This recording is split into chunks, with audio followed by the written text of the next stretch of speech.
नमस्कार, आप सभी का बहुत बहुत स्वागत है। मेरा नाम रूबिका लियाकत है। 4:50 हो रहे हैं, यानी वक्त हो गया है गूंज का। कहां पर? न्यूज 18 इंडिया पर। जब बिहार विधानसभा चुनाव चल रहे थे, एक बात हर सियासी पंडित की जुबान पर थी, इस राज्य के चुनावी नतीजों का असर दूर तलक होगा। और इस असर की बात एनडीए के लिहाज से की जा रही थी, क्योंकि केंद्र जो है, केंद्र सरकार में नीतीश कुमार की पार्टी एक अहम सहयोगी है। लेकिन किसे मालूम था कि नतीजों के बाद एकदम ये हालात नजर आने लगे, ऐसे कि हालात बदल जाएंगे, जज्बात बदल जाएंगे। जो सियासी पंडित इन कयासों में व्यस्त थे, उनके अनुमान के विपरीत बिहार में एनडीए जबरदस्त बहुमत से सत्ता में लौटी और उन नतीजों ने एनडीए की जगह इंडिया ब्लॉक के लिए मुश्किलें बढ़ा दी। अब उन नतीजों का साइड इफेक्ट क्या है? सबसे पहला असर पड़ोस में हुआ, उत्तर प्रदेश में, जहां 13 महीने के बाद चुनाव है और बिहार और उत्तर प्रदेश में इंडिया ब्लॉक की कहानी एक जैसी है। बिहार में तेजस्वी यादव की आरजेडी बड़ी पार्टी थी, कांग्रेस सहयोगी की भूमिका में थी। उत्तर प्रदेश में अखिलेश यादव की समाजवादी पार्टी मुख्य विपक्षी दल है, कांग्रेस सहयोगी की भूमिका में है। और सवाल ये उठने लगे हैं कि क्या यही बैकग्राउंड बिहार में इंडिया गठबंधन में हुए क्लैश जैसी पटकथा उत्तर प्रदेश में भी तैयार होगी, जिसकी सुगबुगाहट शुरू भी हो चुकी है। 2 दिन पहले उत्तर प्रदेश के पूर्व मुख्यमंत्री अखिलेश यादव ने विधानसभा चुनाव में सीट बंटवारे से जुड़े सवाल पर फॉर्मूला देते हुए कहा, जो पार्टी बीजेपी के खिलाफ सीट जीत सकती है वो उस सीट से लड़ेगी। लोकतंत्र में जिसे जहां ज्यादा वोट मिला वही मुख्य फॉर्मूला होता है, ये उन्होंने कहा है। जब अखिलेश यादव जो कह रहे थे या हैं, ये व्यवहारिक है कि नहीं है, ये आप समझ जाएंगे। भाई, जिसके पास जितनी ज्यादा संभावना होगी उसे टिकट मिलेगा जीतने की। इसमें गलत क्या है? लेकिन ये बात कांग्रेस को पसंद नहीं आ रही है। कांग्रेस के सांसद इमरान मसूद अखिलेश के इस फॉर्मूले से एकदम नाराज हो गए हैं। और हम कैसे जानते हैं इस बात को? क्योंकि जब उनसे बात की तो उन्होंने कहा, सवाल सीट का भी तो है और जीत का भी है। जब सीट होगी तभी जीत होगी। जो मैंने पहले कहा था 17 सीट का फॉर्मूला इस बार नहीं होगा, वो ये कह रहे हैं। अब जो बात इमरान मसूद कह रहे हैं, प्रैक्टिकली वो भी सही है। जब लड़ने के लिए सीट होगी तभी तो विधायकों की संख्या बढ़ाने के हालात होंगे ना। लेकिन इन दो व्यवहारिक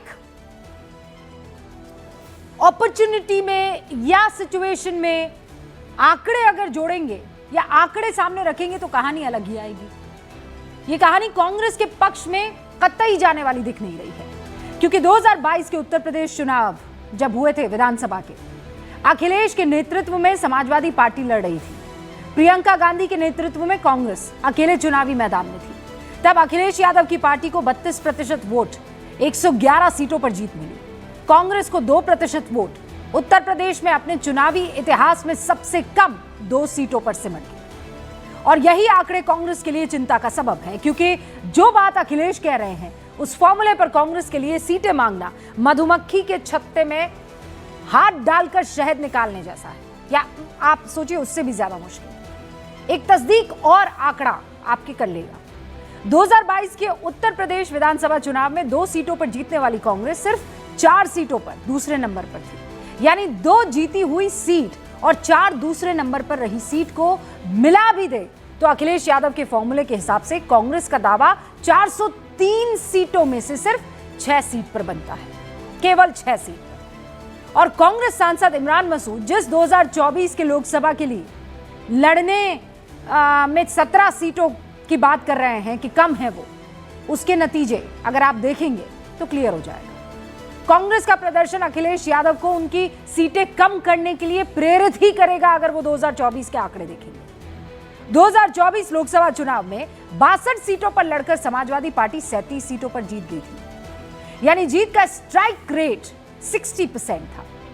17 सीटों पर लड़कर कांग्रेस 6 सीट जीती, यानी कांग्रेस का स्ट्राइक रेट महज 35% रहा। और इसीलिए इमरान मसूद के बयान पर समाजवादी पार्टी के सांसद वीरेंद्र सिंह उन्हें अपनी हैसियत याद दिलाते हुए कह रहे हैं कि किस हैसियत से इमरान मसूद बात कर रहे हैं। इमरान मसूद को सोचना चाहिए, अखिलेश यादव सही कह रहे हैं, जीत ही धर्म है, बिहार में इसका नतीजा देख लिया। सीट के बंटवारे के लिए उसकी सर्वे रिपोर्ट होती है, जीत का आधार होता है, और वही आधार उत्तर प्रदेश में भी होगा।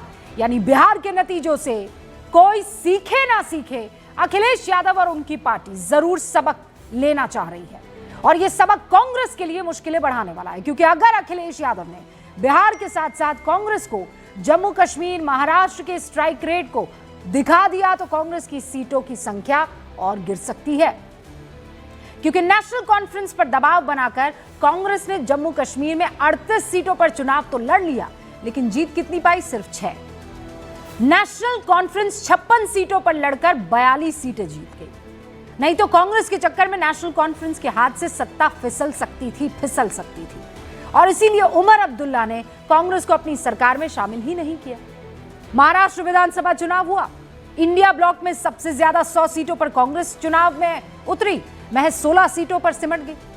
कांग्रेस अपने बड़े सहयोगियों के लिए ताकत की जगह बोझ बन रही है क्या? राष्ट्रीय पार्टी होने की अकड़ लेकिन कम नहीं हो रही है क्या? और वो भी ऐसी कि कम सीटों पर लड़ने को तैयार नहीं। और इसीलिए आज गूंज में बड़ा सवाल ये कि क्या बिहार वाली कांग्रेस की जिद यूपी में अखिलेश के लिए मुश्किलें खड़ी कर सकती है? कमजोर संगठन, नेताओं की कमी, फिर भी कांग्रेस ज्यादा सीटों पर क्यों अड़ती है? क्या कांग्रेस अपनी महत्वाकांक्षा के कारण गठबंधन को नुकसान पहुंचा रही है? शुरू कर रहे हैं गूंज।